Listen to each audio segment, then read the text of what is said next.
Bismillahirrahmanirrahim. Assalamu alaikum all of you. I hope that you all are fine and well. Welcome to my channel Muskan Ilahi Teaches, and in today's class we will be discussing exercise 2B of class 7 chapter number 2. अगर आप लोगों ने इसका exercise 2A वाला part नहीं देखा इस chapter का तो you can watch it from the playlist. और बाकी ये है कि जिन्होंने 2A देख ली है और एक्सरसाइज कर ली है, so welcome to this video. आप 2B आराम से करें और इसको अंडरस्टैंड करने की कोशिश करें। तो students, in the first question of this exercise it is fill in the blanks. हमें ब्लैंक्स को फिल करना है। It's very easy and very simple. It's minus इस जो फर्स्ट आपका पार्ट है फर्स्ट ब्लैंक का, वो ये कह रहे हैं कि 56/-96 is expressed in standard form as.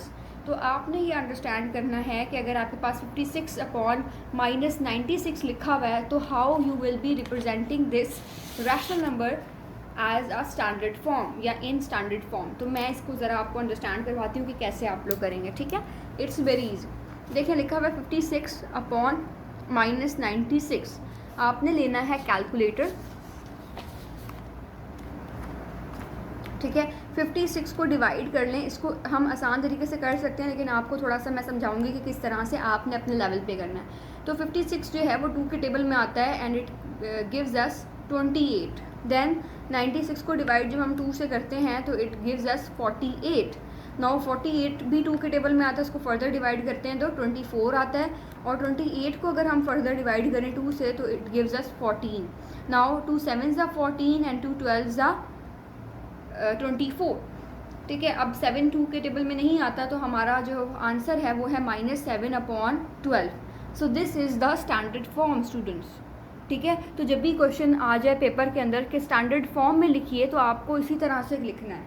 आपको डिवाइड करना है उसे, और आपको ऊपर जिस नंबर से आप न्यूमरेटर को डिवाइड कर रहे होगे उसी सेम नंबर से आपने डिनोमिनेटर को भी डिवाइड करना है।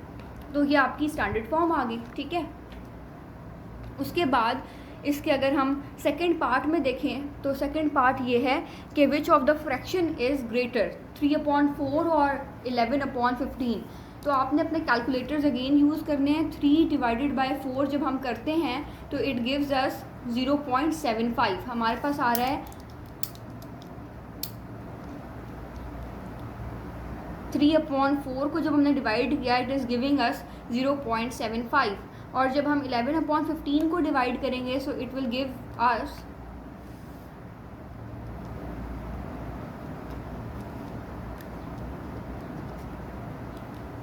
0.73। तो इसमें 0.73 आ रहा है। अब आप हम मुझे बताएं कि कौन सा फ्रैक्शन बड़ा होगा। This fraction is greater and this is laser. तो हमने ये लिख दिया 3/4। ठीक है, आई होप कि आपको समझ में आ रहा होगा, इसमें कोई डिफ़िकल्टी वाली बात नहीं है। Then the third part of question number 1 says the reciprocal of 5/7। देखिए रेसिप्रोकल का मतलब होता है कि हमें न्यूमरेटर को डिनोमिनेटर में लेकर जाना है और डिनोमिनेटर को न्यूमरेटर में कन्वर्ट करना है। So we had the fraction 5/7। इसका रेसिप्रोकल जब हम लेंगे तो इट विल गिव अस 7/5। ठीक है, तो ये हमने यहाँ पर मेंशन कर दिया। अब उन्होंने कहा है इज़ 5/7 लेस देन 2/5। तो हम 5/7 को डिवाइड करके देखेंगे जैसे हमने पिछले क्वेश्चन में किया था। तो 5 डिवाइडेड बाय 7 क्या आता है हमारे पास मैं इधर लिख भी रही हूँ 0.714 हमारे पास ये आता है जब हम 5/7 को डिवाइड करते हैं। ठीक है, और अगर हम लोग 2/7 को मैंने किया था,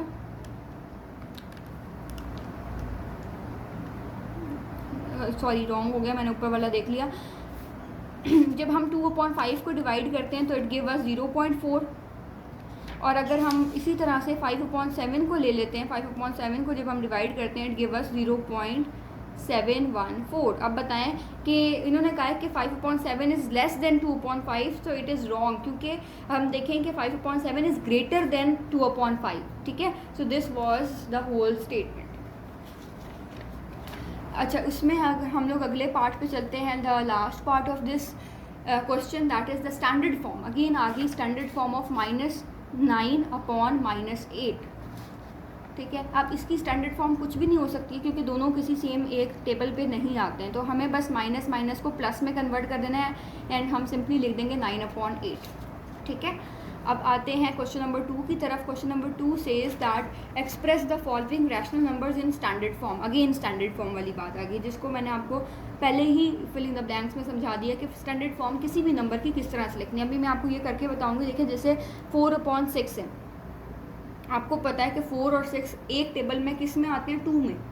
2 2 ज़ा 4, 2 3 ज़ा 6। तो हमने इसको डिवाइड किया एंड वी रोट 2 2 ज़ा, हमारे पास क्या आता है 4 एंड 2 3 ज़ा 6 आता है, तो मैंने 2/3 लिख दिया यहाँ पर।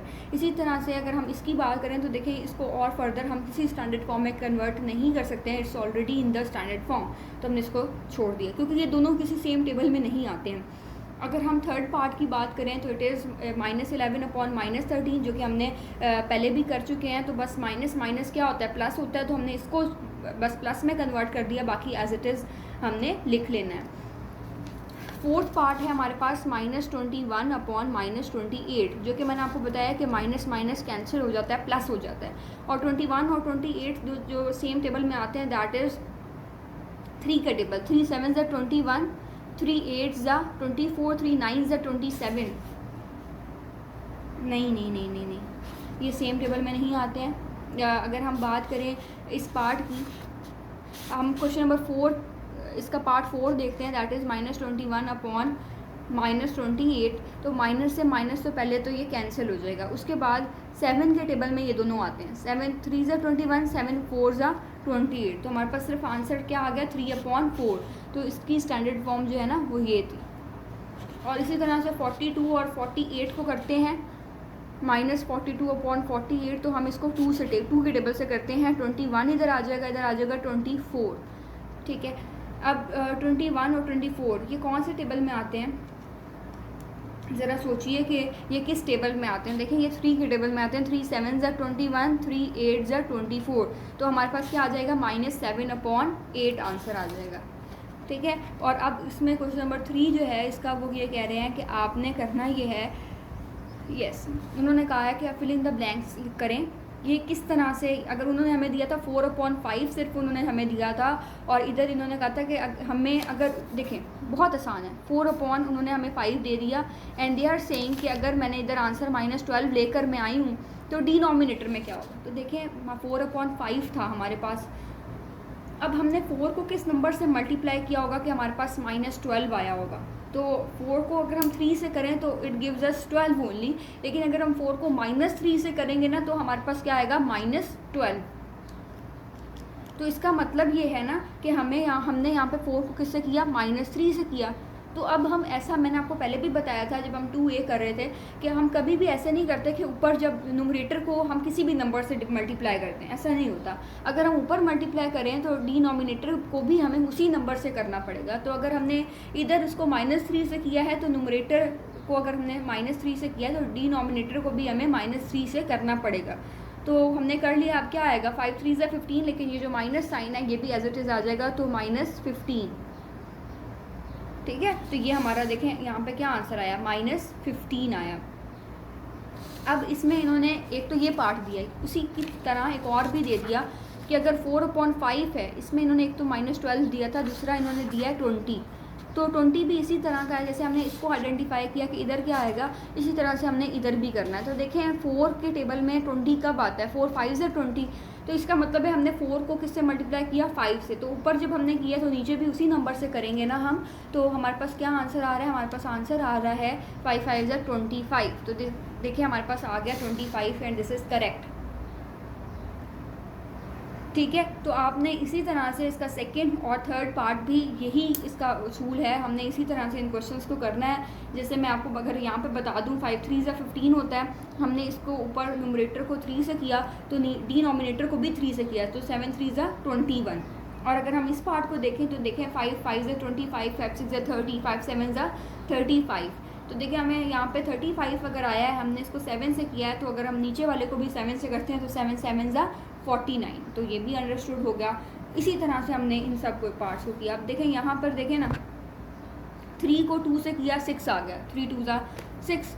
अब हमारे पास, हमें ये तो समझ में आ गया कि हमारे पास है 2, नीचे कौन सा ऐसा नंबर होगा जिसे हम 2 से मल्टीप्लाई करेंगे -16 आए, तो दैट नंबर इज़ एक्चुअली 8। 8 को जब हम -2 से करेंगे तो इट विल गिव अस -16, ठीक है। और यहाँ पे अगर -9 की हम बात करेंगे ये कैसे आया, तो 3 3 9 होता है, तो नीचे भी 8 3 से 24 होता है, और ऊपर भी हमने इस तरह से कर लिया, तो हमें अंडरस्टैंडिंग हमारी डेवलप हो गई इस तरह, ठीक है। अगले क्वेश्चन की तरफ चलते हैं, दैट इज डिटरमाइन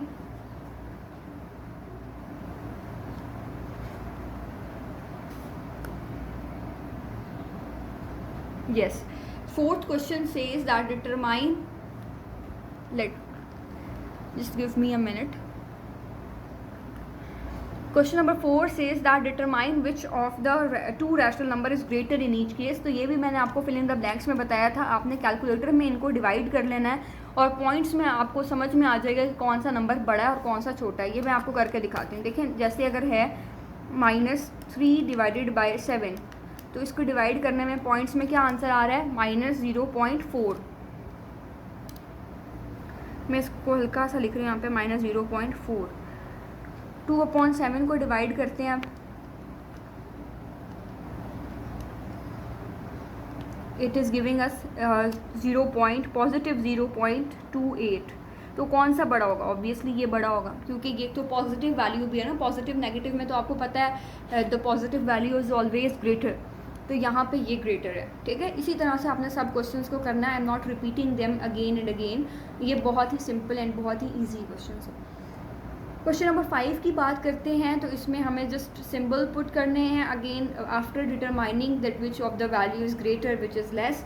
तो हमें उस तरफ ही जो है ना वो क्रोकोडाइल का माउथ कर देना है, जो वैल्यू ग्रेटर होगी। अगर सिमिलर हैं तो इक्वल टू का साइन पुट कर देंगे, ठीक है। और क्वेश्चन नंबर 6 के अंदर, question number 6 is saying that arrange the given rational numbers in ascending order.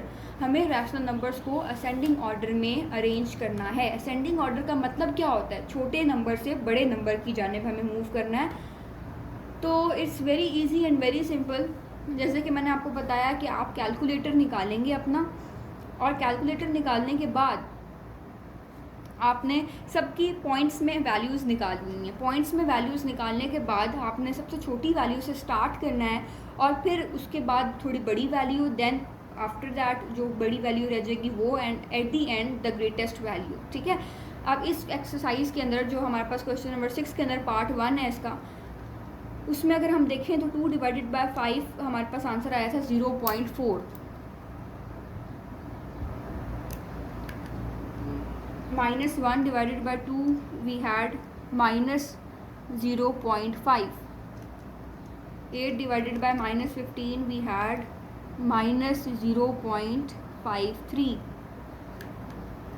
3 divided by 10 we had 0.3, ठीक है। और ये माइनस से माइनस तो आपको पता ही है कि पॉजिटिव हो जाता है। तो देखिए ना, इसके अंदर सबसे जो छोटी वैल्यू है वो ये वाली है, क्योंकि 5 के बाद भी 3 है, तो हमने सबसे छोटी वैल्यू को इधर लिख दिया। उसके बाद कौन सी थी, ये थी। उसके बाद तो पॉजिटिव वैल्यूज है दोनों, 0.4 एंड 0.3, तो उसके बाद बड़ी ये है और फिर ये है एट दी एंड, ठीक है। तो आपको इस तरीके से करना है। और डिसेंडिंग ऑर्डर वाला क्वेश्चन नंबर 7, उसमें आपको बड़े से छोटे में लेकर जाना है और सेम स्टेप्स करने हैं, ठीक है। जैसे कि -7 को जब हम 10 से डिवाइड करते हैं तो व्हाट डू वी गेट -0.7। तो हम यहाँ पे लिख देते हैं -0.7। Then 8 divided by -15 we get -0.53। 19 को 30 से डिवाइड किया, आई गॉट 0.63। और 2 को डिवाइड करते हैं 5 से, मैंने -2 क्यों नहीं लिखा, क्योंकि माइनस माइनस प्लस हो गया, मैं डायरेक्ट यही लिख रही हूँ 2/5, तो आई गॉट 0.4। अब देखें सबसे बड़ा नंबर कौन सा है, सबसे बड़ा नंबर इज़ 0.63, जो कि फ्रैक्शन क्या है, माइनस नहीं है, सॉरी, यहाँ पे 19/30, मैंने 19/30 लिख दिया। उसके बाद बड़ा नंबर कौन सा था, 0.4 था, तो मैंने एज इट इज़ लिख दिया, जो फ्रैक्शन था इसके लिए। और इन दोनों में से बड़ा नंबर कौन सा है, इन दोनों में से बड़ा नंबर ये है। देखें आप हमेशा जो देखें, वैसे 0.7 है और ये 0.5 है, लेकिन अगर मैं आपको एक जनरल चीज़ समझाऊं कि मेरे पास लिखा हुआ है -2 और -1, इन दोनों में से बड़ा नंबर कौन सा होगा, इन दोनों में से बड़ा नंबर ये वाला होगा, ठीक है, तो आपने ये अंडरस्टैंडिंग अपनी रखनी है। लेकिन अगर 2 और 1 में से बात करूँ तो बड़ा नंबर ये है, लेकिन जब हम नेगेटिव इंटीजर्स की बात करते हैं तो इसमें ऑपोजिट होता है। तो यहाँ पे देखें जो हमारे पास -0.5 है, ये हमारे और -0.7, तो हमारे पास ये वाला नंबर बड़ा है और ये वाला जो है ना वो छोटा है। ठीक है, तो मैंने ये पहले लिख दिया और ये बाद में। आई होप कि आपको ये समझ आ गया होगा। रेसिप्रोकल्स मैंने आपको फिल इन द ब्लैंक्स में मुझे लगता है मैंने सारे क्वेश्चंस करवा दिए। इसमें रेसिप्रोकल निकालना है, रेसिप्रोकल निकालना बहुत ज़्यादा इजी है, एक्सट्रीमली इजी इट इज़। -3 का रेसिप्रोकल देखिए मैंने आपको बताया था -3 के नीचे कुछ नहीं लिखा, तो हमें खुद ही अस्यूम कर लेना है, हमें अंडरस्टैंडिंग है हमें कि इसके नीचे डिनोमिनेटर क्या है 1, इसका रेसिप्रोकल हो जाएगा 1/-3। ठीक है, तो ये इतना सिंपल सा आंसर है। इसी तरह से आपने सबके रेसिप्रोकल्स निकाल लिए। देखें आप अपने रेसिप्रोकल्स निकालें और मैच करें इस वीडियो को पॉज करके कि आपके ठीक आए हैं या नहीं आए हैं। ठीक है, अब हम चलते हैं अपने अगले पार्ट की तरफ, दैट इज़ 6th पार्ट। मैं 1 मिनट इसको सेट कर देती हूँ।